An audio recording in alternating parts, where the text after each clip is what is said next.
Good morning बच्चों आज हम पाठ 2 बचपन पढ़ेंगे। इस पाठ की लेखिका कृष्णा सोबती जी हैं। कृष्णा सोबती जी अपने बचपन के दिनों को याद करते हुए बहुत ही आनंदित होती हैं और उन दिनों के बारे में बताती हैं। बच्चों, बचपन के बारे में तो सभी को याद करके बहुत ही अच्छा लगता है। अपने बचपन की यादें किसको नहीं अच्छी लगती। तो उसी प्रकार से लेखिका भी अपने बचपन के दिनों को सोच करके बहुत आनंदित होती हैं और कहती हैं कि मैं इस समय इतनी बड़ी हो चुकी हूँ कि तुम्हारे दादी, नानी, बुआ और मौसी के उम्र की हो चुकी हूँ। वो बताती हैं कि पहले के दिन में वो शायद पिछली शताब्दी में पैदा हुई थी। उनके पहनने ओढ़ने में भी काफ़ी बदलाव आए हैं। पहले के समय में और अब के समय में अंतर बताते हुए वो कहती हैं कि मैं पहले रंग बिरंगे कपड़े पहनती थी। पहले वो रंग बिरंगे कपड़े पहनना पसंद करती थी। छोटी थी तो नीला जामुनी कलर का, चॉकलेटी कलर का, ये सब इन सब कलर के फ्रॉक उनको पहनना बहुत ही पसंद था। बचपन के कुछ फ्रॉक तो उन्हें अभी भी याद है। हल्की नीली और पीली धारी वाली फ्रॉक, गोल कॉलर और बाजू पर गोल कफ, एक हल्के गुलाबी रंग का बारीक चुन्नटों वाला घेरदार फ्रॉक, ये सब फ्रॉकें उनको अभी भी याद है।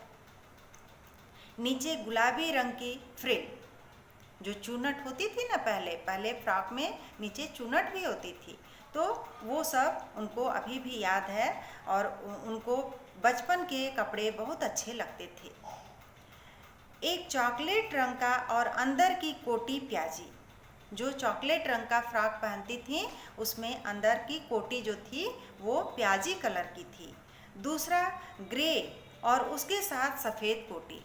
एक और उनका फ्रॉक था ग्रे कलर का और उसके साथ जो है सफ़ेद कलर की कोटी थी। मुझे अपने मोजे और स्कार्टिंग भी याद हैं। लेखिका कहती हैं कि मुझे अभी अपने मोजे और स्कार्टिंग भी याद हैं। बचपन में हमें अपने मोजे खुद धोने पड़ते थे। वह नौकर या नौकरानी को नहीं दिए जा सकते थे। इसकी सख्त मनाही थी। बच्चों, लेखिका कहती हैं कि जो मोजे और उनके जो शूज़ थे ये सब और कपड़े भी खुद से धोने पड़ते थे। वो नौकर और नौकरानी को नहीं देना था। उनके परिवार में इसकी सख्त मनाही थी। हर हाल में उन्हें ही धोना था अपना।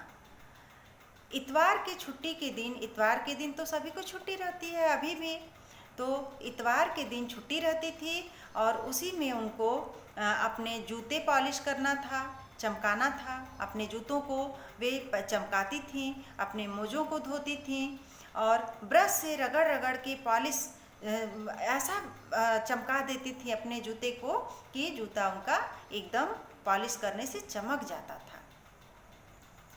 अब नई नई किस्म के शू आ चुके हैं। लेखिका कहती हैं कि अब के समय में तो नए नए तरह के शू आ चुके हैं, लेकिन उस समय जो शूज़ था इन लोगों का, वो जब नया शूज़ पहनती थी तो उनके पैर कट जाते थे और छाले पड़ जाते थे। जब शूज़ पहनना शुरू करती थी तभी से उन छालों का इलाज भी करना पड़ जाता था। तब के शूज़ में और अब के शू में बहुत ही अंतर है। अब तो आरामदायक शू आ गए हैं। अब तो ऐसी कोई भी समस्या नहीं होती है, कोई प्रॉब्लम नहीं होती है पैर कटने की। जब कभी लंबे सैर पर जाती थीं तो उनको जूते के साथ मोजे के अंदर एक थोड़ी सी उन्हें रुई भी रखना पड़ता था, जिसको हम कॉटन कहते हैं। उसे वो रखती थीं ताकि पैर न कटे। जहाँ उनके पैरों में छाले पड़ने के चांस रहते थे वहाँ वो रुई को रख देती थी अपने शूज़ के अंदर। हर शनिवार को ऑलिव ऑयल या कैस्टर ऑयल पीना पड़ता था। एक नियम था लेखिका के समय में एक नियम था कि हर शनिवार को इनको एक दवा पीनी पड़ती थी निरोगित रहने के लिए, कोई बीमारी ना आए इसके लिए इन लोगों को एक दवा भी पीनी पड़ती थी जो कि बहुत ही कड़वी थी और उसके जो सुगंध थे बहुत ही बेकार लगते थे, लेकिन फिर भी पीना ही पड़ता था। लेखिका वही सब बताते हुए कहती हैं कि उन दिनों कुछ घरों में ग्रामोफोन थे। उन दिनों जो ग्रामोफोन जो लैंडलाइन वाले फ़ोन होते हैं बच्चों, वही फ़ोन केवल रहते थे, मोबाइल नहीं रहते थे। रेडियो और टेलीविज़न नहीं थे उस समय। बचपन की कुल्फ़ी आइसक्रीम हो गई है। जो कुल्फ़ी बचपन में खाती थी वो अब के समय में आइसक्रीम के रूप में है। कचौड़ी समोसा पैटीज़ में बदल चुका है। जो कचौड़ी समोसा उस समय में मिलते थे वो अब के समय में पैटीज़ के रूप में लोग खाते हैं। शहतूत और फालसे और खसखस के शरबत कोक पेप्सी में, शहतूत और फालसे जो खसखस ये सब के शरबत उस समय चलते थे, लेकिन अब ये सब शरबत का तो कहीं नामो निशान ही नहीं है। अब तो कोक और पेप्सी ही लोग पीते हैं। उन दिनों कोक नहीं, लेमनेड विम्टो मिलती थी। कोक के जगह पर लेमनेड विम्टो मिलती थी। शिमला और नई दिल्ली में बड़े हुए बच्चों को विंगर्स और डेविको रेस्तरां की चॉकलेट और पेस्ट्री मज़ा देने वाली होती थी। हम भाई बहनों की ड्यूटी लगती शिमला माल से ब्राउन ब्रेड लाने के लिए।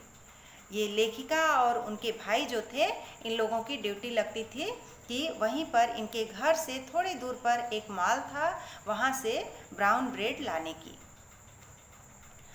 हमें हफ्ते में एक बार चॉकलेट खरीदने की छूट थी। बच्चों, अब तो बच्चे प्रतिदिन चॉकलेट खा लेते हैं, लेकिन उस समय हफ्ते में एक दिन केवल चॉकलेट खाने की छूट थी। डेली नहीं खाते थे ये लोग, प्रतिदिन चॉकलेट नहीं खाते थे। सबसे ज़्यादा मेरे ही पास चॉकलेट टॉफ़ी का स्टॉक रहता था। लेखिका कहती हैं कि उन दिनों सबसे ज़्यादा मेरे पास ही चॉकलेट और टॉफ़ी के स्टॉक रहते थे। मैं चॉकलेट लेकर खड़े खड़े कभी भी नहीं खाती थी। लेखिका खड़े खड़े चॉकलेट कभी नहीं खाती थी। वह घर पर लौट करके साइड बोर्ड पर रख देती और रात के खाने के बाद बिस्तर में लेट करके मज़े ले करके खाती थी उस चॉकलेट को।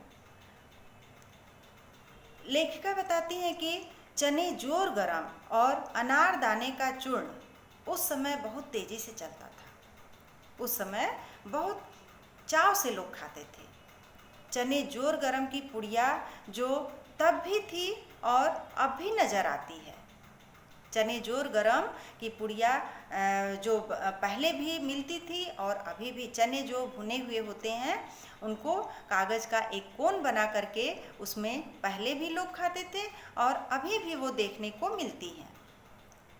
पुराने कागज़ों से बनी हुई इस पुड़िया में केवल हाथ का ही कमाल था। बच्चों, वो तो अभी भी कोन की तरह से जो कागज़ का बनाया जाता है और उसमें भुने हुए चने अभी भी खाने को मिलते हैं। कोन की तरह कागज़ की पुड़िया बना करके उसमें भुने हुए चने ले करके लोग अभी भी खाते हैं। वो अभी भी दुकानदार देते हैं। नीचे से तिरछी लपेटे हुए, ऊपर से इतनी चौड़ी कि चने आसानी से हाथ पर पहुंच जाए। एक वक्त था जब फिल्म का गाना चना जोर गरम बाबू मैं लाया मज़ेदार, चना जोर गरम, उन दिनों स्कूल के हर बच्चे को आता था। बच्चों, ये जो गाना था उस समय के फिल्म जो उस समय बनती थी, उसी किसी फिल्म में ये चना जोर गरम बाबू मैं लाया मज़ेदार ये गाना था। और उस समय लोग चने खा करके हर बच्चे स्कूल के जितने बच्चे थे सभी को ये गाना भी याद था और चना खाते समय भी गाते थे। कुछ बच्चे पुड़िया में तेज़ मसाला बुरकवाते थे। कुछ बच्चे जो थे वो चना जो भुना हुआ चना लेकर के खाते थे तो उसमें तेज़ मसाला उसमें छिड़कवाते थे। पूजा गिरजा मैदान घूमने तक यह पुड़िया चलती रहती थी। छुटपन में हमने शिमला रिज पर बहुत मज़े किए हैं। लेखिका बताती हैं कि छोटे में हमने शिमला रिज पर बहुत मज़े किए हैं। घोड़ों की सवारी की है। लेखिका घोड़े की सवारी भी करती थी। शिमला के हर बच्चे को कभी न कभी यह मौका मिल ही जाता था। शिमला में जितने लोग घूमने जाते थे, कभी न कभी ये मौका शिमला पर घूमने का मौका मिल ही जाता था।